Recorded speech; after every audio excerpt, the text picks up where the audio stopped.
24 movie side channel நண்பர்கள் அனைவருக்கும் வணக்கம். இன்னைக்கு நம்ம பார்க்க போறது கோல்டு கேஸ் அப்படிங்கிற சூப்பரான ஒரு மலையாள படத்தை பத்தி தான் பார்க்க போறோம். இந்த படம் 2021 வந்திருக்கு. இந்த படத்தோட கதை என்னன்னா, ஒரு ஏரியில ஒரு மண்டை ஓடு கிடைக்குது. மீடியாக்காரங்களாம் இதை பத்தி தான் பேச ஆரம்பிக்கிறாங்க. அப்ப இந்த கேஸை ஹீரோ கிட்ட கொடுக்குறாங்க.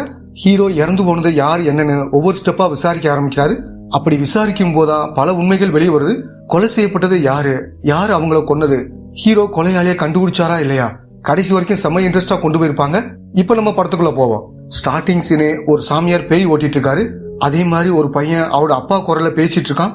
இந்த மாதிரி வித்தியாசமான சம்பவங்கள்லாம் அப்பப்ப நடந்துட்டு இருக்க மாதிரி ஒருத்தர் சொல்லிட்டு இருக்காரு. இப்ப ஹீரோயினை காமிக்கிறாங்க. இவங்க தான் இந்த மாதிரி நிகழ்ச்சிகளை தொகுத்து வழங்கிட்டு இருக்காங்க. இப்ப இவங்களுக்கு ஒரு போன் கால் வருது. வீட்டு புரோக்கர் தான் பேசுறாரு. மேடம், ஒரு வீடு இருக்கு, பார்க்க வரீங்களான்னு மாதிரி கேக்குறாரு. வரேன்னு மாதிரி சொல்லிட்டு இவங்களும் இங்கிருந்து கிளம்பி போறாங்க. இப்ப காரை எடுத்துட்டு கிளம்பலாம்னு நினைக்கும் போது இவங்களுக்கு ஒரு போன் கால் வருது. இவங்களோட மாமியார் தான் பேசுறாங்க. என் பேத்திய என்கிட்டே தந்துருன்னு மாதிரி சொல்றாங்க. இப்ப இவங்களும் என்ன சொல்றாங்கன்னா, என் பொண்ணு என் கூட தான் இருப்பான்னு சொல்லிட்டு இங்கிருந்து கிளம்பி போறாங்க. அடுத்த சீன்ல ஒருத்தர் மீன் பிடிக்கிறதுக்காக வலை போட்டிருப்பாரு. இப்ப எடுத்து பார்க்கும்போது ஒரு மண்டை ஓடு கிடைக்குது. இத பார்த்துட்டு இவரும் பயங்கரமா அதிர்ச்சி ஆகிறாரு. இப்ப ஒரு போலீஸ் ஆபீசரை காமிக்கிறாங்க. இப்ப சீனியர் கால் பண்ணி உடனே நியூஸ பாருன்னு மாதிரி சொல்றாரு. இப்ப செல் எடுத்து இவங்களும் பார்க்க ஆரம்பிக்கிறாங்க. ஏரியில கிடைச்ச அந்த மண்டை ஓட்டை பத்தி தான் சொல்லிட்டு இருக்காங்க. இப்ப அந்த இடத்துக்கு போலீஸ், ஃபாரன்சிக் டீமை சேர்ந்த எல்லாரும் வந்து செக் பண்ணிட்டு இருக்காங்க. அடுத்த சீன்ல ஹீரோயினும் வீடு பாக்குறதுக்காக வந்திருக்காங்க. மேடம், இது என்னோட வீடு தான், புரோக்கர் வேலையும் பார்த்துட்டு இருக்கேன், வீட்டை நல்லா சுத்தி பாருங்கன்னு மாதிரி இவரும் காமிச்சிட்டு இருக்காரு. இங்கேயே ஏசி, ஃப்ரிட்ஜ் எல்லாம் இருக்கு, நீங்க எந்த பொருளையும் எடுத்துட்டு வர வேணாம் மாதிரி இவரும் சொல்லிட்டு இருக்காரு. இவங்களும் வீட்டை போட்டோ எடுத்து வச்சுக்கிறாங்க. இப்ப அந்த இடத்துல 2 போலீஸ் ஆபீசரும் பேசிட்டு இருக்காங்க. ஒருத்தர் என்ன சொல்றாருன்னா, சார், இந்த இடத்துக்கு ஹோம் மினிஸ்டரோட பையன் அடிக்கடி வருவான், ஃப்ரெண்ட்ஸ் எல்லாம் கூப்பிட்டு வந்து ஜாலியா கூத்தடிச்சிட்டு இருப்பான், பொண்ணுங்களையும் அடிக்கடி இந்த இடத்துக்கு கூட்டிட்டு வருவான், ஒருவேளை அவன் யாரையாவது கொலை பண்ணி போட்டுக்கலாம் மாதிரி சொல்லிட்டு இருக்காரு. அடுத்த சீன்ல ஹோம் மினிஸ்டரும் பேட்டி கொடுக்குறாரு. என்ன பத்தியும் என் குடும்பத்தை பத்தியும் தப்பான தகவல் பரவிட்டு இருக்கு, அதெல்லாம் உண்மை இல்லைன்னு மாதிரி இவரும் சொல்றாரு. இத பாக்குற சீனியரும் என்ன சொல்றாருன்னா, மேடம், சீக்கிரமா ஒரு டீமை ரெடி பண்ணி இந்த கேஸை விசாரிங்கன்னு மாதிரி சொல்றாரு. சரின்னு இவங்களும் ஏத்துக்கிறாங்க. இப்ப ஹீரோவை காமிக்கிறாங்க. இவர் தான் இந்த கேஸை விசாரிக்க வந்திருக்காரு. இப்ப இவரும் அந்த இடத்துக்கு வந்து அந்த மண்டை ஓட்டை எடுத்து பாக்குறாரு. இவரோட டீம்ல நிலாங்கிற ஒரு எஸ்ஐ ஜாயின் பண்றாங்க. அடுத்த சீன்ல ஒரு லேடி டாக்டரும் ஹீரோ கிட்ட ஒரு விஷயத்த சொல்றாங்க. அந்த மண்டோடு ஒரு பொண்ணோடு தான், அவங்களுக்கு வயசு 25ல இருந்து 30க்குள்ள இருக்கும், அவங்க இறந்து போய் 1 வருஷம் ஆயிருக்கலாம் மாதிரி சொல்றாங்க. இப்ப ஹீரோவும் நிலா கிட்ட 25ல இருந்து 30க்குள்ள காணாம போன பொண்ணுங்களோட லிஸ்ட் எல்லாம் வேணும் மாதிரி கேட்கிறாரு. ஓகே சார், நான் ரெடி பண்றேன் மாதிரி இவங்களும் சொல்றாங்க. ஹீரோயினை பொறுத்த வரைக்கும் ஹஸ்பண்டை விட்டு பிரிஞ்சுதான் இருப்பாங்க. அவங்களுக்குள்ள ஏதோ பிரச்சனை போல. இப்ப அம்மாவோட வீட்டுல தான் இருக்காங்க. இப்ப வந்த ஹீரோயினோட அம்மாவும், நீ கொஞ்சம் விட்டு கொடுத்து போயிருக்கலாம் மாதிரி சொல்றாங்க. நான் எவ்வளவுதான் விட்டு கொடுக்கறது, இனிமேல் அப்படி முடியாதுன்னு மாதிரி ஹீரோயினும் சொல்றாங்க. இப்ப பொண்ணை கூப்பிடுறாங்க. பொண்ணு ஒரு பழைய பொம்மையை எடுக்கிறா. அதை அங்கேயே வச்சிருன்னு மாதிரி ஹீரோயினும் சொல்றாங்க. இது சித்தி கொடுத்தது, நான் எடுத்துட்டு வரேன்னு மாதிரி பொண்ணும் சொல்றா. இப்ப ஹீரோயினோட தங்கச்சி போட்டோவை காமிக்கிறாங்க.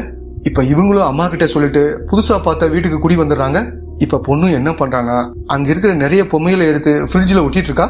அடுத்த சீன்ல ஹீரோட டீமும் வந்துட்டு இருக்காங்க. இப்ப இன்ஸ்பெக்டரும் என்ன சொல்றாருன்னா, சார், எனக்கு என்னமோ ஹோம் மினிஸ்டரோட பையன் மேலதான் சந்தேகமா இருக்கு, அவன் தான் ஏதோ பண்ணிருக்கான் மாதிரி இவரும் சொல்றாரு. சரி, விசாரிப்போம் மாதிரி ஹீரோவும் இந்த இடத்துல சொல்றாரு. அடுத்து ஹீரோயினும் ஃப்ரெண்டை பார்த்து பேசுறதுக்காக வராங்க. ஃப்ரெண்டை பொறுத்த வரைக்கும் லாயரா தான் இருப்பாங்க. ஹீரோயினோட டைவர்ஸ் கேஸ இவங்க தான் பார்த்துட்டு இருக்காங்க. அது சம்பந்தமா இவங்க 2 பேரும் பேசுறாங்க. ஹீரோயினோட தங்கச்சி இருக்காங்களே, அவங்க தற்கொலை பண்ணி தான் இறந்து போயிருப்பாங்க. அவ சைக்காலஜி தானே படிச்சா, ரொம்ப தைரியமான பொண்ணாச்சே, ஏன் இப்படி ஒரு முடிவு எடுத்தான் மாதிரி ஃப்ரெண்டும் கேட்காங்க. அதுதான் தெரியல, என்ன காரணத்தினால இப்படி பண்ணிக்கிட்டா மாதிரி இவங்களும் சோகமா சொல்றாங்க. இப்ப ஃப்ரெண்டும் பொண்ணுகிட்ட, என்ன உங்க அம்மா வாடகைக்கு தான் வீடு பார்த்திருக்காங்களா, புதுசா ஒரு வீடு வாங்க வேணாமா, நான் தான் அந்த பிசினஸ் பண்ணிக்கிட்டு இருக்கேன்ல, நிறைய வீடு கட்டி விட்டுருக்கேன், அதுல ஒன்னு வாங்க சொல்லுன்னு மாதிரி ஃப்ரெண்டும் பொண்ணுகிட்ட சொல்றாங்க. உன் பிசினஸ என்கிட்டயே காமிக்கிறான் மாதிரி ஹீரோயினும் சொல்லிட்டு இங்கிருந்து கிளம்பி போறாங்க. அடுத்த சீன்ல நிலாவும் காணாம போன பொண்ணுங்களோட லிஸ்ட் எல்லாம் எடுத்துட்டு வந்து கொடுக்குறாங்க. ஹீரோவும் அதை பார்த்துட்டு கடைசியா 37 பேரோட டீடைல்ஸை செக் பண்ணி பாருங்கன்னு மாதிரி சொல்றாரு. இப்ப திரும்ப ஹீரோயினை காமிக்கிறாங்க. அந்த குட்டி பொண்ணு இருக்கால, தண்ணியெல்லாம் அங்க இருக்க சிங்க்ல ஊத்திட்டு ஸ்கூலுக்கு கிளம்பி போறா. இப்ப ஹீரோயினும் வந்து பார்க்கும்போது அதுல பெரிய முடி இருக்கு. இது எப்படி வந்துச்சுன்னு மாதிரி அதை எடுத்து குப்பை தொட்டியில போடுறாங்க. திடீர்னு யாரோ பின்னாடி கிராஸ் பண்ண மாதிரி இவங்களுக்கு தோணுது. திரும்பி பார்க்கும்போது திடீர்னு ஒரு நாய் அங்க வந்து நிக்குது. இத பார்த்து இவங்களும் செம்மையா பயந்துறாங்க. அந்த நாய் இவங்களை பார்த்து குறைச்சிக்கிட்டே இருக்கு. என்ன பண்றதுன்னு தெரியாம அங்க இருக்கிற ஒரு தொடப்பத்தை எடுத்துட்டு வந்து நாயை விரட்டி விடுறாங்க. அன்னைக்கு நைட்டு குட்டி பொண்ணும் ஹீரோயினும் தூங்கிட்டு இருக்காங்க. அப்ப குட்டி பொண்ணோட கை கீழே வருது. அப்படி வரும்போது தண்ணியை தொடர மாதிரி ஃபீல் ஆகுது. என்ன தண்ணி மாதிரி இருக்குன்னு பக்கத்துல இருக்க அம்மாவை எழுப்புறா. அம்மாவும் இறங்கி பார்க்கும்போது கீழே ஃபுல்லா தண்ணியா இருக்கு. எங்கிருந்து வந்திருக்குன்னு மாதிரி இவங்களும் பார்த்துக்கிட்டே போயிட்டு இருக்காங்க. திடீர்னு வேலைக்காரி முன்னாடி வந்து நிற்கும் போது இவங்களும் செம்மையா பயந்துடுறாங்க. ஏன் இப்படி பேய் மாதிரி வந்து நிக்கிறேன்னு கேக்குறாங்க. இல்ல மேடம், என் ரூம்ல ஏதோ சவுண்டு கேக்குது, எனக்கு ரொம்ப பயமா இருக்கு, இந்த வீட்டுல ஏதோ தப்பா இருக்குன்னு மாதிரி சொல்றாங்க. என்ன பேசுற, தேவையில்லாம உளராத, எதுனாலும் காலையில பேசிக்கலாம், போய் படுன்னு மாதிரி சொல்லி அனுப்பிச்சு விடுறாங்க. அடுத்த சீன்ல அந்த காணாம போன 37 பொண்ணுங்களை பத்தி நிலாவும் ஹீரோ கிட்ட சொல்றாங்க. அதுல சில பேர் இறந்து போயிருப்பாங்க, இன்னும் சில பேரை பத்தின தகவல் தெரியலன்னு மாதிரி சொல்லிட்டு இருக்காங்க. அப்ப ஹீரோவை பார்க்க அவரோட மாமா வெளியில வெயிட் பண்ணிட்டு இருக்காரு. இப்ப ஹீரோவும் வந்து அவர்கிட்ட பேச ஆரம்பிக்கிறாரு. கொஞ்சம் பணம் வேணும், ஒரு சின்ன டூர் போயிட்டு வர போற மாதிரி இவரும் சொல்றாரு. சரி குடிக்காம இருங்கன்னு மாதிரி இவரும் பணத்தை கொடுத்து அனுப்பிச்சு விடுறாரு. அடுத்த சீன்ல ஒரு மீட்டிங் மாதிரி நடந்துட்டு இருக்கு. அப்ப டாக்டரும் கிடைச்ச மண்டை ஓட்டை பத்தி ஒரு விஷயத்த சொல்ல ஆரம்பிக்கிறாங்க.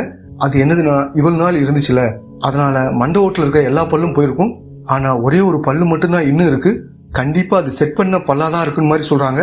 இந்த விஷயத்த ஹீரோவும் நோட் பண்றாரு. அடுத்த சீன்ல ஹீரோவும் இது சம்பந்தமான டாக்டரை பார்த்து பேசுறதுக்காக வர்றாரு. அவரு ரிப்போர்ட்டை பார்த்துட்டு கண்டிப்பா இது செட் பண்ண பல்லுதான், ஒரு குறிப்பிட்ட 2-3 ஹாஸ்பிட்டல் தான் இதை பண்றாங்க மாதிரி இவரும் சொல்றாரு. அடுத்து ஹீரோயினோட வீட்டை காமிக்கிறாங்க. அங்க இருந்த ஃப்ரிட்ஜில் இருக்கிற ஆப்ல யாரோ கடிச்சிருக்காங்க. இதை பார்த்த ஹீரோயினும் டென்ஷன் ஆகி பொண்ணை பிடிச்சி திட்டுறாங்க. நான் அப்படி எதுவும் பண்ணலேன்னு மாதிரி பொண்ணும் சொல்றான்.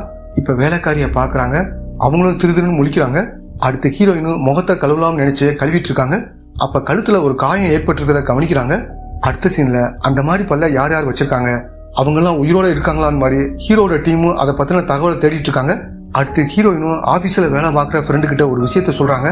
அது என்னதுன்னா, வீட்டுல நிறைய அமானுஷ்யமான சம்பவங்கள் நடக்கிற மாதிரி சொல்றாங்க. அப்படியெல்லாம் எதுவும் இல்ல, எல்லாமே உன்னோட கற்பனை தான் மாதிரி ஃப்ரெண்டுன்னு சொல்றாரு. இப்ப ஹீரோயினும் பேய் ஆவி சம்பந்தமான நிறைய விஷயங்களை நெட்ல தேடி பாக்குறாங்க. அடுத்த சீன்ல ஹீரோட அசிஸ்டன்ட்டும் ஹீரோவுக்கு கால் பண்ணி பேசுறாரு. சார், நம்ம தேடிக்கிட்டு இருக்க மாதிரி அந்த லிஸ்ட்ல ஒரே ஒரு பொண்ணு தான் இருக்காங்க, அவங்கள பத்தின தகவலை உங்களுக்கு அனுப்பி வைக்கிறேன் மாதிரி சொல்றாரு. இப்ப ஹீரோவும் அதை செக் பண்ணி பாக்குறாரு. பார்க்கும்போது அந்த பொண்ணோட பேர் இவா மரியான்னு தெரிய வருது. அடுத்த சீன்ல ஹீரோயின் இருக்காங்களே, ஆவி பேய் இவங்க கூட எல்லாம் பேசுற சாராங்கிற ஒரு லேடிய பார்க்க வராங்க. வீட்டுல நடக்கிற வித்தியாசமான சம்பவங்களை பத்தி சொல்றாங்க. சரி, நான் வீட்டுக்கு வந்து பாக்குறேன் மாதிரி சாராவும் சொல்றாங்க. அடுத்து சாராவும் ஹீரோயினோட வீட்டுக்கு வந்துடுறாங்க. அப்ப வீட்டுல இருக்கிற லைட் எல்லாம் அமுந்து எரியுது, இங்க ஏதோ தப்பு இருக்குன்னு மாதிரி இவங்களும் சொல்றாங்க.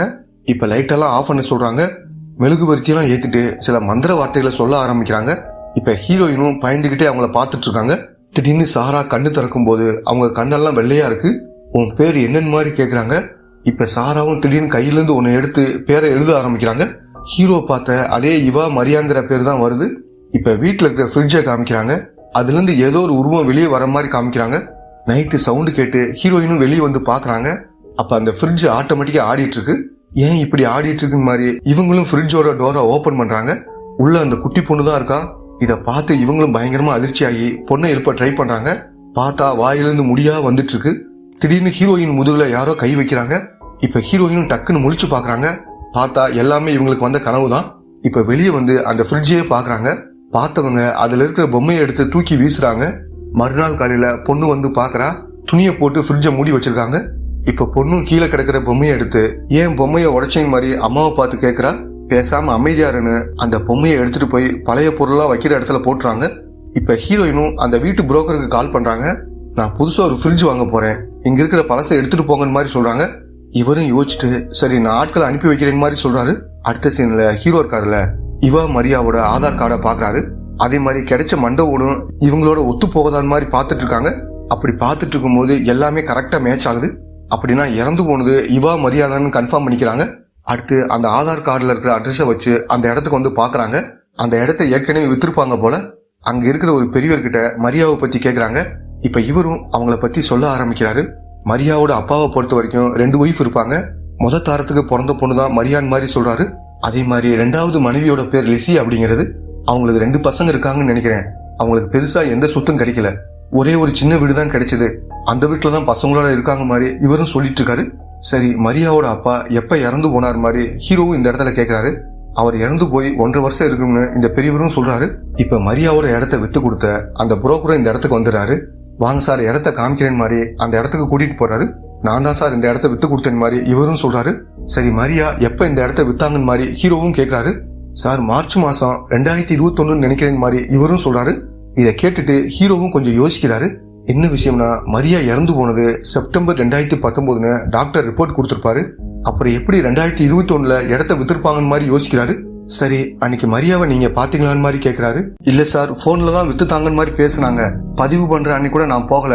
நம்ம பையன்தான் போய் முடிச்சு தந்தான் மாதிரி இவரும் சொல்றாரு. சரி, லிசியோட அட்ரஸ தாங்கன்னு மாதிரி ஹீரோவும் இவர்கிட்ட கேட்டு வாங்கிக்கிறாரு. அடுத்து லிசியை பார்த்து பேசுறதுக்காக ஹீரோவும் அங்க வர்றாரு. இப்ப இவங்களும் நாங்க போலீஸ் மரியாவை பத்தி விசாரிக்கிறதுக்காக வந்திருக்கோம் மாதிரி சொல்றாங்க. மரியாவை பத்தி கேட்டதும் இவங்களும் கோவப்படுறாங்க.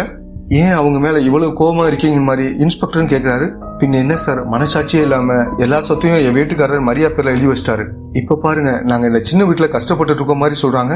சரி, மரியாவை கடைசியா எப்ப பாத்தீங்க? அவங்க அப்பா இறந்து போனப்ப வந்தாங்களான்னு மாதிரி கேக்குறாரு. வந்தா சார், கொஞ்ச நேரம் தான் இருந்தா. வரும்போது அவ வீட்டுக்காரர் கூட கூட்டு வரலன்னு மாதிரி சொல்றாங்க. என்னது, அவங்களுக்கு கல்யாணம் ஆயிடுச்சான்னு மாதிரி ஹீரோவும் இந்த இடத்துல கேக்குறாரு. ஆமா சார், அவளுக்கு கல்யாணம் ஆயிடுச்சுன்னு மாதிரி இவங்களும் சொல்றாங்க. இப்ப ஹீரோவும் கிளம்பி வந்துட்டு இருக்கும்போது எதிரில் ஒருத்தவங்க வராங்க. இவங்க யாருன்னா லிசாவோட பொண்ணு மாப்பிள்ளையும் தான் வராங்க. அடுத்த சீன்ல ஹீரோயினும் சாராவை பார்த்து வீட்டுல நடந்த விஷயத்த சொல்றாங்க. அந்த இறந்து போன பொண்ணோட ஆவி உங்ககிட்ட ஏதோ ஒரு விஷயத்த சொல்லணும்னு துடிக்குது. அதுக்காக கூட அந்த ஃப்ரிட்ஜை யூஸ் பண்ணிக்கலாம் மாதிரி இவங்களும் சொல்றாங்க. அடுத்து ஹீரோயினும் தூக்கி போட்டு அந்த பொம்மையை எடுத்துட்டு வந்து அந்த ஃப்ரிட்ஜில் மாட்டுறாங்க. இப்ப இவங்களும் புரோக்கருக்கு கால் பண்ணி, சார் ஆட்கள் யாரையும் அனுப்ப வேணாம், அந்த ஃப்ரிட்ஜை எங்க வாங்கினேன்னு மாதிரி கேட்கறாங்க. இவரும் ஒரு பழைய கடையை சொல்றாரு. இப்ப இவங்களும் அந்த பழைய கடைக்கு வந்துடுறாங்க. இந்த ஃப்ரிட்ஜை எப்படி வாங்கினேன்னு மாதிரி அந்த கடைக்காரர்கிட்ட கேட்கறாங்க. மேடம், நிறைய இடத்துல இருந்து இங்க வரும், குறிப்பிட்டு சொல்ல முடியாதுன்னு மாதிரி இவரும் சொல்லிடுறாரு. அடுத்த சீன்ல ஹீரோட அசிஸ்டன்ட் வராரு. இதுதான் சார் மரியாவோட போன் நம்பர். அவங்க யாருக்கெல்லாம் போன் பண்ணிருக்காங்கன்ற லிஸ்ட் இருக்கு. கடைசியா ஏப்ரல் 2020 வரைக்கும் யூஸ் பண்ணிருக்காங்க மாதிரி சொல்றாரு. இப்ப ஹீரோவும் அந்த லிஸ்ட்ல இருக்க நம்பருக்கெல்லாம் போன் பண்றாரு. நிறைய பேர் போன் எடுக்க மாட்டேங்கிறாங்க. அதே மாதிரி நிறைய போன் சுவிட்ச் ஆஃப்ல இருக்கு. அடுத்து ஹீரோயினும் ஃபேஸ்புக்ல இவா மரியாவை தேடுறாங்க. நிறைய ப்ரொஃபைல் இருக்கு. அதுல ஒன்ன பாக்குறாங்க. அந்த டைம்ல குட்டி பொண்ணு டிவில ஒரு பொம்மை படம் பார்த்துட்டு இருப்பா. திடீர்னு அந்த பொம்மை ஸ்டக் ஆன மாதிரி அது நான் தான் மாதிரி திரும்ப திரும்ப சொல்ல ஆரம்பிக்குது. இப்ப ஹீரோயினும் திரும்பி அந்த பொம்மையை பாக்குறாங்க. இப்ப மரியாவோட ப்ரொஃபைல நல்லா செக் பண்ணி பாக்குறாங்க. அடுத்து இவங்களோட வக்கீல் ஃப்ரெண்டுக்கு கால் பண்றாங்க. ஏன்னா அதுல வக்கீல் ஃப்ரெண்டு மியூச்சுவல் ஃப்ரெண்டா காட்டியிருப்பாங்க. அதனாலதான் கால் பண்றாங்க. உனக்கு இவா மரியாவை தெரியுமான்னு மாதிரி கேக்குறாங்க. என்னோட கிளைண்ட்னு நினைக்கிறேன், அதனாலதான் ஃபேஸ்புக்ல ஃப்ரெண்ட் ஆயிருப்பான். ஒன்னும் பிரச்சனை இல்ல, நாளைக்கு அவங்கள பத்தின டீடைல்ஸை சொல்றேன்னு மாதிரி சொல்றாங்க. நாளைக்கு கண்டிப்பா வேணும் மாதிரி ஹீரோயினும் சொல்றாங்க. அடுத்த சீன்ல நிலா இருக்காங்கல்ல, ரிஜிஸ்டர் ஆபீஸ்க்கு வந்து மரியா கல்யாணம் பண்ண டீடைல்ஸ் எடுத்துட்டு வராங்க. அவங்க ஹஸ்பண்டை பொறுத்த வரைக்கும் ஒரு டிவி சேனல் தான் ரன் பண்ணிட்டு இருக்காரு. அவரோட பேர் தர்ஷன் அப்படிங்கிறது. அடுத்த சீன்ல ஃப்ரெண்டும் ஹீரோயினுக்கு கால் பண்றாங்க. இப்ப எனக்கு ஞாபகம் வந்துருச்சு, மரியா அவங்களோட டைவர்ஸ் கேஸ்க்காக வந்திருந்தாங்க. அவங்களோட ஹஸ்பண்ட் நீ ஒர்க் பண்ற டிவி சேனலோட எம்டி தான் மாதிரி சொல்றாங்க. அடுத்த சீன்ல ஹீரோவும் தர்ஷனை பார்த்து பேசுறதுக்காக வராரு. இப்ப இவரோட 2வது ஒய்ஃப் இருக்காங்களே, எதிரில வந்து உட்காந்துக்கிறாங்க. உங்களுக்கும் மரியாவுக்கும் எதனால பிரச்சனை வந்துச்சுன்னு மாதிரி ஹீரோவும் கேட்கிறாரு. சார், அவகிட்ட நிறைய பணம் இருந்துச்சு, என்னோட பிசினஸ்க்காக கேட்டேன், அவளும் கொடுத்தா, நல்லா தான் போயிட்டு இருந்துச்சு. திடீர்னு நம்பிக்கை இல்லாம அவ பணத்தை திரும்ப கேட்டா. அப்பதான் எங்க 2 பேருக்கு சண்டை வந்துச்சு. இப்ப இருக்கிற என் மாமனார் தான் என் மேல நம்பிக்கை வச்சு பணத்தை கொடுத்தாரு. அந்த பணத்தை அவளுக்கே திருப்பி கொடுத்துட்டு டைவர்ஸ் பண்ணிக்கிட்டே மாதிரி சொல்றாரு. சரி, எவ்வளவு பணம் மாதிரி ஹீரோவும் கேட்கிறாரு. 2.5 கோடி இருக்கணும்னு தர்ஷனும் சொல்ல பக்கத்துல ஒய்ஃபும் ஆமான்னு சொல்றாங்க. சார், எதுக்காக அவளை பத்தி விசாரிக்கிங்க மாதிரி தர்ஷனும் கேட்கிறாரு. மரியா இறந்து போயிட்டாங்கன்னு சொல்லிட்டு ஹீரோவும் இங்கிருந்து கிளம்பி போறாரு. இப்ப இவங்க 2 பேரும் அப்படியே பார்த்துட்டு இருக்காங்க. அடுத்த சீன்ல ஹீரோயினும் ஃப்ரெண்டு கிட்ட எம்டி தர்ஷனை பத்தி கேட்கறாங்க. அவரும் சில விஷயங்களை சொல்றாரு. சரி, அவளோட ஒய்ஃபை பத்தி தெரியுமான்னு மாதிரி கேட்கறாங்க. கேள்விப்பட்டிருக்கேன், அவங்கள பத்தி அவ்வளவா தெரியாதுன்னு மாதிரி சொல்றாரு. இப்ப ஹீரோ சைக்கிளிங் பண்ணிட்டு இருக்காரு. அப்ப டாக்டர் ஹீரோவுக்கு கால் பண்றாரு. எனக்கு ஒரு முக்கியமான விஷயம் கிடைச்சிருக்கு, அது கண்டிப்பா உங்களுக்கு உதவியா இருக்குன்னு மாதிரி சொல்ல ஆரம்பிக்கிறாரு. அதாவது கேரளா பார்டரை ஒட்டி தமிழ்நாட்டுல ஒருத்தவங்களோட கை மட்டும் கிடைச்சிருக்கு, அதை பத்தின டீடைல்ஸை உங்களுக்கு அனுப்பி வைக்கிறேன் மாதிரி சொல்றாரு. அடுத்த சீன்ல தமிழ்நாடு போலீஸும் அந்த கேஸ் சம்பந்தமான தகவலை ஹீரோ கிட்ட சொல்றாரு. சார், ஒருத்தவங்களோட கை மட்டும் கிடைச்சது, பக்கத்துல ஒரு முடியும் இருந்துச்சு, ஒருவேளை கொலையாளியோட முடியா கூட இருக்கலாம் மாதிரி சொல்றாரு. ஹீரோவும் தேங்க்ஸ்ன்னு சொல்லி அவரை அனுப்பி வைக்கிறாரு. அடுத்த சீன்ல ஹீரோயின் இருக்காங்களே, மரியா கூட வேலை பார்த்தவங்கள மீட் பண்றதுக்காக வராங்க. ஆமா, அவ என் கூட தான் வேலை பார்த்தா. அதுக்கப்புறம் அவளுக்கு நிறைய தடவை ஃபோன் பண்ணேன், எந்த ரெஸ்பான்ஸும் இல்ல. கடைசியா என்னோட கல்யாணத்துக்கு வான்னு மெசேஜ் அனுப்பிச்சு விட்டேன். சாரி, என்னால வர முடியாதுன்னு மெசேஜ் அனுப்பிச்சு விட்டா மாதிரி இவங்களும் சொல்றாங்க. சரி, உங்க கல்யாணம் எப்ப நடந்துச்சு, நீங்க எப்ப மரியாவுக்கு மெசேஜ் அனுப்பிச்சு விட்டீங்க மாதிரி ஹீரோயினும் கேட்கறாங்க.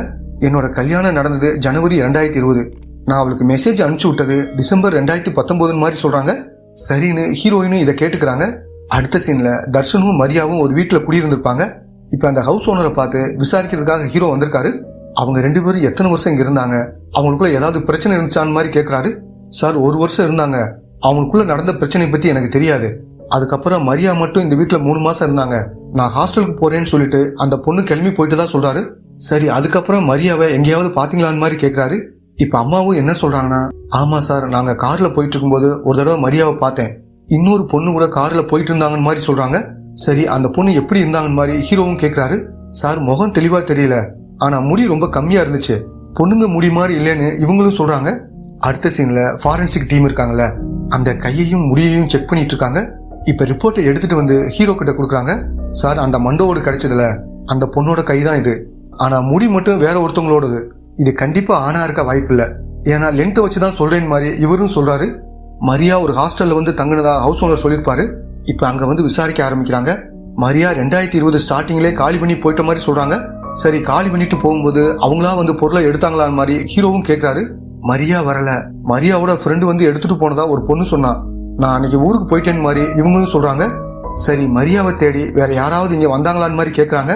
ஆமா சார், ஒரு பொண்ணு வந்தா, சமீபத்துல தான் வந்துட்டு போனா, நீங்க கேட்ட மாதிரியே நிறைய கேள்விகளை அவளும் கேட்டா, தேவைப்பட்டா ஃபோன் பண்றேன்னு என்னோட நம்பரை வாங்கிட்டு போயிட்டா மாதிரி இவங்களும் சொல்றாங்க. இப்ப ஹீரோவும் மறுபடியும் அந்த பொண்ணு உங்களுக்கு கால் பண்ணா எங்களுக்கு தகவல் சொல்லணும் மாதிரி சொல்லிட்டு கிளம்பி போறாரு. அடுத்த சீன்ல ஹீரோவும் நிலா கூட சேர்ந்த மாதிரி மரியாவோட ஃபேஸ்புக் ப்ரொஃபைலை செக் பண்ணிட்டு இருக்காங்க. அவங்க கடைசியா ஒரு போட்டோ போட்டிருப்பாங்க. அது 2020 ஏப்ரல்ல தான் போஸ்ட் பண்ணிருப்பாங்க. அது காசியில எடுத்த கோவிட பத்தின விழிப்புணர்வு போட்டோவா தான் இருக்கும். இப்ப ஹீரோ எல்லார்கிட்டையும் இந்த போட்டோவை காமிச்சு ஒரு விஷயத்த சொல்ல ஆரம்பிக்கிறாரு.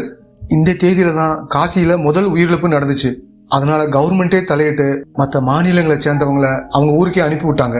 கண்டிப்பா நம்ம தேடுறவங்க இங்க இருந்தாங்கன்னா அவங்க அனுப்பிச்சு விட்ட பஸ்ல போயிருக்கணும், அந்த பஸ்ல போனவங்களோட லிஸ்ட் வேணும் மாதிரி கேட்கிறாரு. அடுத்த சீன்ல அந்த பஸ்ல டிராவல் பண்ணவங்களோட லிஸ்ட்டை ஹீரோ கிட்ட கொடுக்குறாங்க. இப்ப ஹீரோவும் அதை செக் பண்ணி பாக்குறாரு. அதுல இவா மரியாங்கிற பேர் இருக்கு. அப்படி பார்த்துட்டு இருக்கும்போது அதுல வேற ஒரு பேர் இருக்கு. இப்ப ஹீரோவும் பைக் எடுத்துட்டு வேகமா மாமாவை பார்க்க வராரு. ஏன்னா அந்த லிஸ்ட்ல மாமாவோட பேரும் இருக்கும். நீங்க கடைசியா காசிக்கு போனீங்கன்னு மாதிரி மாமாவை பார்த்து கேட்கிறாரு. ஆமா காசிக்கு போனேன், அங்கேயே மாட்டிக்கிட்டேன், அதுக்கப்புறம் ஒரு வழியா பஸ்ல வந்துட்டேன்னு மாதிரி இவரும் சொல்றாரு. சரி உங்க பக்கத்துல இந்த பொண்ணு தான் உட்கார்ந்துருந்தாங்களான்னு மாதிரி இவா மரியாவோட போட்டோவை காமிக்கிறாரு. இல்ல இந்த பொண்ணு கிடையாது, அந்த பொண்ணு வேற மாதிரி இருந்தான்னு சொல்றாரு. சரி அதுக்கப்புறம் அந்த பொண்ணை எங்கேயாவது பாத்தீங்களான்னு மாதிரி கேட்கிறாரு. ஆமா அந்த பொண்ணை பார்த்தேன், ஆனா எங்க பார்த்தேன்னு மறந்துட்டேன், இப்பெல்லாம் ஞாபக மருதி அதிகமா இருக்குன்னு மாதிரி இவரும் சொல்றாரு. சரி ஞாபகம் வந்துச்சுன்னா எனக்கு கால் பண்ணுங்கன்னு கொஞ்சம் பணத்தை கொடுத்துட்டு ஹீரோவும் கிளம்பி போறாரு. அடுத்த சீன்ல நிலா இருக்காங்கல்ல, சார் அந்த வார்டன் கால் பண்ணாங்கன்னு சொல்லி ஹீரோ கிட்ட போனை கொடுக்குறாங்க. இப்ப ஹீரோவும் அதை வாங்கி பேச ஆரம்பிக்கிறாரு. சார் ஒரு பொண்ணு மரியாவை தேடி வந்தாங்கன்னு சொன்னேன்ல, அந்த பொண்ணை டிவியில காமிக்கிறாங்க, நீங்க பாருங்கன்னு மாதிரி அந்த சேனலோட பேரை சொல்றாங்க. இப்ப ஹீரோவும் அதை பார்க்க ஆரம்பிக்கிறாரு. அது யாருன்னா நம்ம ஹீரோயின் தான். அடுத்து இவங்க 2 பேரும் ஒரு இடத்துல மீட் பண்றாங்க. ஹீரோயின் அவங்களுக்கு நடந்த எல்லா விஷயத்தையும் சொல்றாங்க. அதனாலதான் இவா மரியாவை தேடி போனேன்னு மாதிரி சொல்றாங்க. இவங்க பேய் ஆவின்னு சொல்றதுனால ஹீரோவும் லைட்டா சிரிக்கிறாரு. இது மேலாம் எனக்கு நம்பிக்கை இல்லைன்னு மாதிரி ஹீரோவும் சொல்றாரு. சரி மரியாவை பத்தி வேற என்னென்ன தெரிஞ்சுக்கிட்டீங்கன்னு மாதிரி ஹீரோவும் கேட்கிறாரு. சார் என் ஃப்ரெண்டு ஒருத்தவங்க வக்கீலா இருக்காங்க, அவங்க கிட்ட மரியா நிறைய நேரம் மனசு விட்டு பேசியிருக்காங்க, அதே மாதிரி மரியாவோட டைவர்ஸ் கேஸை அவங்க தான் நடத்தினாங்க மாதிரி ஹீரோயினும் சொல்றாங்க. அப்ப ஹீரோவுக்கு ஒரு கால் வருது. பேசுறது யாருன்னா ஹீரோட மாமா தான் பேசுறாரு. அந்த பொண்ணை பத்தி எனக்கு ஞாபகம் வந்துருச்சுன்னு மாதிரி அவங்கள பத்தின டீட்டெயில்ஸை சொல்றாரு. அடுத்து ஹீரோவும் நிலாவுக்கு கால் பண்ணி ஏதோ ஒரு விஷயத்த சொல்றாரு. இப்ப ஹீரோவோட போனுக்கு ஒரு போட்டோ வருது. நாங்க ஒருத்தர் மேல சந்தேகப்படுறோம், இந்த போட்டோவை பாருங்கன்னு மாதிரி ஹீரோயின் கிட்ட காமிக்கிறாரு. பாக்குற இவங்களும் பயங்கரமா அதிர்ச்சி ஆறாங்க. அந்த போட்டோவில் இருக்கிறது வேற யாரும் இல்ல, ஹீரோயினோட ஃப்ரெண்டு அந்த வக்கீல் தான். இப்ப ஏற்கனவே நடந்த சம்பவத்தை காமிக்கிறாங்க. ஹீரோயினோட ஃப்ரெண்டு வக்கீல் இருக்காங்களே, அவங்க கார்ல போயிட்டு இருக்காங்க. பக்கத்துல இருக்கிறது இவா மரியா தான். அவங்கள தான் கார்ல கூப்பிட்டு போயிட்டு இருக்காங்க. நீ ஏன் சோகமா இருக்க, தர்ஷன் வேற ஒரு லைஃபை பார்த்துட்டு போயிட்டான், நீ ஒரு சந்தோஷமான லைஃபை அமைச்சுக்கன் மாதிரி சொல்லிட்டு வராங்க. இருந்தாலும் அவங்க சோகமா தான் வந்துட்டு இருக்காங்க. இங்க பாரு, எனக்கு அவ்வளவு கஷ்டம், பண பிரச்சனை அதிகமா இருக்கு, வீடு கட்டி தரேன்னு நிறைய பேர்கிட்ட பணம் வாங்கிட்டேன், ஆனா பாதி தான் முடிஞ்சிருக்கு, அடுத்த மாசம் எல்லாரும் வீட்டோட சாவி கேட்பாங்க, என்ன பண்றதுன்னு எனக்கே தெரியல, இருந்தாலும் என்ன பாரு, நான் சிரிச்சுக்கிட்டே தான் இருக்கேன்னு மாதிரி சொல்றாங்க. இப்ப கன்ஸ்ட்ரக்ஷன் ஒர்க் நடக்கிற இடத்துக்கு வராங்க. அப்போ ஒருத்தர் அங்க வராரு. மேடம் சம்பள பாக்கி நிறைய இருக்கு, எப்பதான் தருவீங்கன்னு மாதிரி கேட்கிறாரு. ஒன்னும் பிரச்சனை இல்ல, ஒரு வாரத்துல பணத்தை கொடுத்துறேன்னு மாதிரி இவங்களும் சொல்றாங்க. இப்ப இவங்களும் வந்துட்டு இருக்கும் போதுதான் அந்த ஹவுஸ் ஓனர் அம்மா இவங்களை பார்த்திருப்பாங்க. மரியாவை பார்த்து கூப்பிடுறாங்க. ஆனா மரியா இவங்களை கவனிச்சிருக்க மாட்டாங்க. அடுத்து ஃப்ரெண்டோட வீட்டுக்கு வந்துடுறாங்க. இப்ப ஃப்ரெண்டும் ட்ரிங்க்ஸ் எடுத்துட்டு வந்து மரியா கிட்ட கொடுக்குறாங்க. இவங்களும் லைட்டா குடிக்கிறாங்க. இப்ப மரியாவும் என்ன சொல்றாங்கன்னா, நான் சித்தி கிட்ட ரொம்ப மோசமா நடந்துகிட்டேன், நான் வச்சிருக்கிற பாதி பணத்தை அவங்களுக்கு தான் கொடுக்க போறேன்னு மாதிரி சொல்றாங்க. இப்ப ஃப்ரெண்டும் உள்ள வந்து யோசிச்சுக்கிட்டே நிறைய சரக்கடிக்க ஆரம்பிக்கிறாங்க. இப்ப பாட்டை சத்தமா வச்சுட்டு வேகமா வந்து மரியாவோட கழுத்தை நெரிக்கிறாங்க. இவங்களும் விடு விடுன்னு தடுக்க பாக்குறாங்க. ஆனா கடைசியில மரியாவோட கதையை முடிச்சுடுறாங்க. இப்ப ஃப்ரெண்டு என்ன பண்றாங்கன்னா மரியாவை வேற ஒரு ரூமுக்கு இழுத்துட்டு போய் துண்டு துண்டா வெட்டுறாங்க. இப்ப எல்லாத்தையும் தனித்தனி பீஸா எடுத்து ஒரு கவருக்குள்ள போட்டு ஃப்ரிட்ஜில் வைக்கிறாங்க. அந்த ஃப்ரிட்ஜ் தான் ஹீரோயினோட வீட்டுல இருக்கிறது. இப்ப ஹீரோயினும் ஃப்ரெண்டை எப்படி சந்தேகப்பட்டீங்க மாதிரி ஹீரோ கிட்ட கேக்குறாங்க. எனக்கு ஆரம்பத்திலிருந்தே ஒரு சந்தேகம் இருந்துச்சு. கண்டிப்பா ஓரளவுக்கு விஷயம் தெரிஞ்சவங்க தான் இதை பண்ணிருக்க முடியும். அந்த பொண்ணு ஒரு வக்கீல் தான், கோர்ட்ல வச்சு பார்த்தேன் மாதிரி என் மாமா சொன்னாரு. அதனாலதான் என்னோட அசிஸ்டன்ட்டுக்கு கால் பண்ணி சில டீட்டெயில்ஸை கலெக்ட் பண்ண சொன்னேன். அதுக்கப்புறம் தான் அந்த போட்டோ உங்களுக்கு காமிச்சேன் மாதிரி சொல்றாரு. இப்ப ஏற்கனவே நடந்த சம்பவத்தை காமிக்கிறாங்க. இப்ப இவங்களும் குளிச்சுட்டு ஃப்ரிட்ஜில் இருக்க எல்லா கவரையும் எடுத்துட்டு கார்ல கிளம்பி போறாங்க. ஒவ்வொரு இடத்துலயும் ஒவ்வொரு பீஸ போடுறாங்க. இப்ப ஹீரோவும் என்ன சொல்றாங்கன்னா மரியா வச்சிருந்த 2.5 கோடியும் அவங்களுக்கு பத்தல. அதனால மரியாவோட சொத்தை விற்க ரெடி பண்ணிருக்காங்க. அதுக்காக சில ஆதாரங்களை இவங்களே ரெடி பண்ணிருக்காங்க. நம்ம சட்டத்துல தான் நிறைய ஓட்டை இருக்குதுல்ல, அதெல்லாம் வச்சு அந்த சொத்தை வித்திருக்காங்க. அதுக்கப்புறம் ஃப்ரெண்ட்ஸ் கிட்ட சோகமா இருக்கிற மாதிரி இவங்களே மெசேஜ் அனுப்பிச்சிருக்காங்க. முழு நேரம் ஆன்மீக பக்கமே போக போறேன் மாதிரி அனுப்பியிருக்காங்க. மரியாவோட எல்லா ஃப்ரெண்ட்ஸும் இதை நம்பியிருக்காங்க. அதுக்கப்புறம் காசிக்கு கிளம்பி போய் 4-5 போட்டோ எடுத்திருக்காங்க. போட்டோ எடுத்துட்டு உடனே Facebookல போட்டிருக்காங்க. அதுக்கப்புறம் தான் இந்த போன் தேவையில்லைன்னு அதை தூக்கி போட்டிருக்காங்க. அந்த கோவிட் டைம்ல தான் பஸ்ல ஏறி வந்திருக்காங்க மாதிரி ஹீரோவும் சொல்றாரு. இப்ப ஹீரோயின் வீட்டை காமிக்கிறாங்க. அங்க ஒரு கார் வர்றது ஹீரோயினோட ஃப்ரெண்டு தான். ஹீரோயின் மரியாவை பத்தியும் தன்னை பத்தியும் நிறைய ஆதாரங்களை சேகரிச்சு வச்சிருக்காங்கன்ற விஷயம் இவங்களுக்கு தெரிய வருது. அதனால ஹீரோயின் வச்சிருந்த ஆதாரங்கள்லாம் எடுத்துட்டு போகத்தான் இவங்க வந்திருக்காங்க. ஆனா போலீஸ் கண்டுபிடிச்ச விஷயம் இவங்களுக்கு தெரியாது. இப்ப அந்த ஆதாரத்தை தேடி கண்டுபிடிச்சிடறாங்க. அதை எடுத்துட்டு கிளம்பலாம்னு நினைக்கிறாங்க. அப்ப அங்க கரண்ட் போயிருது.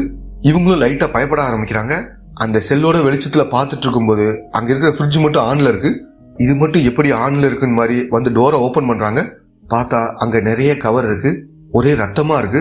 அதை தொடுறதுக்காக போறாங்க. அடுத்து மறுநாள் என்ன நடக்குதுன்னு நமக்கு காமிக்கிறாங்க. இப்ப மீடியா ஆட்கள் பேசிட்டு இருக்காங்க. ஒரு வக்கீல் பொண்ணு அவங்களோட ஃப்ரெண்டு வீட்டுல தான் இறந்து போயிருக்காங்க. இனிமேலதான் இந்த கேஸ போலீஸ் விசாரிக்க போறாங்க மாதிரி சொல்லிட்டு இருக்காங்க. இப்ப ஹீரோயினும் இப்பயாவது நான் சொல்றதை நம்புறீங்களான்னு மாதிரி ஹீரோ கிட்ட சொல்றாங்க. இப்ப ஹீரோவும் என்ன சொல்றாருன்னா, இதை எப்பயுமே நான் நம்ப மாட்டேன். இது ஒரு ஆக்சிடென்ட் தான். இவங்க ஃப்ரிட்ஜ் கிட்ட போயிருக்காங்க. அப்ப ஃப்ரிட்ஜ் வெடிச்சு அவங்க இறந்து போயிருக்காங்க. அவ்வளவுதான் சொல்லிட்டு ஹீரோவும் இங்கிருந்து கிளம்பி போறாரு. இதோட இந்த படம் முடியுது.